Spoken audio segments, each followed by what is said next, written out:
Johan Le Guilherme est un des artistes majeurs du spectacle vivant. Sorti du CNAC, le Centre national des arts du cirque, il développe sa pratique en élaborant une vision singulière du monde, basée sur l'étude du minimal et des points de vue. C'est d'ailleurs le titre qu'il revendique, il est praticien de l'espace des points de vue.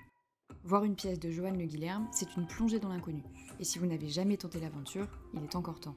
L'Azimut lui consacre justement un portrait où il présente 3 de ses pièces. Ces 3 projets qui font partie du projet Attraction sont toutes issus d'une même genèse qui est un observatoire autour du minimal. En 2001, j'ai commencé un observatoire autour du minimal avec l'idée de faire le point sur mes croyances et connaissances sans passer par la connaissance établie. Alors, ce que j'entends par le minimal, c'est ce que l'on peut identifier comme quelque chose, à l'inverse de pas quelque chose. Et j'identifie le minimal comme le point, chose minimalement identifiable comme quelque chose.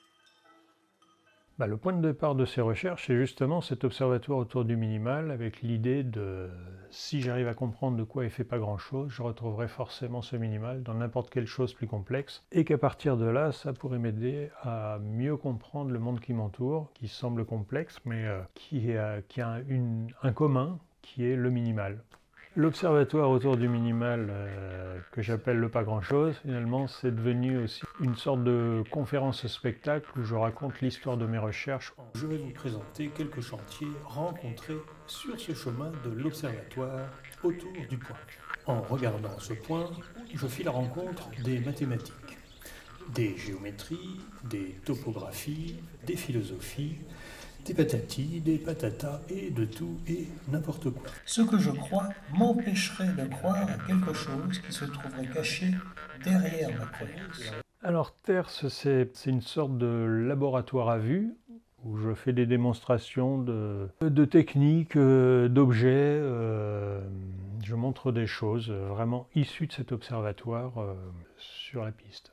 Enquêtation, c'est une expérience culinaire. Cette fois-ci, donc là, je travaille avec Alexandre Gauthier, qui est un chef cuisinier du Nord-Pas-de-Calais. Et là, on a travaillé sur un objet où on quitte les repères du repas, où il y a 7 expérimentations proposées aux expérimentateurs. La cuisine se trouve à l'intérieur d'une sorte de tablé-comptoir où le spectateur enserre la cuisine et les préparateurs, et on lui propose 7 expériences différentes. Commençons par une régression qui fait appel à vos souvenirs génétiques ancestraux de chasseurs-cueilleurs.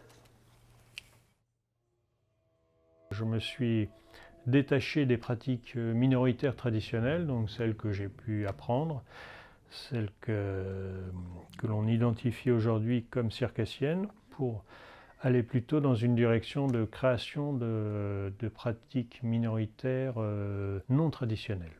Moi, je ne montre jamais rien de précis. Je montre une chose essentielle qui a une possibilité d'interprétation multiple, que chacun puisse s'approprier la lecture à sa propre culture. Et ensuite, ce que je cherche toujours à provoquer, en tout cas, c'est une forme de déstabilisation, par le fait d'apporter des repères nouveaux aux repères installés. Une chose importante dans les arts, quels qu'ils soient d'ailleurs, c'est pas de montrer forcément une chose jolie ou agréable, mais d'apporter de la perturbation, qu'elle soit agréable ou désagréable. Et là, je ne sais pas si j'ai fait apparaître un mystère ou si je l'ai créé.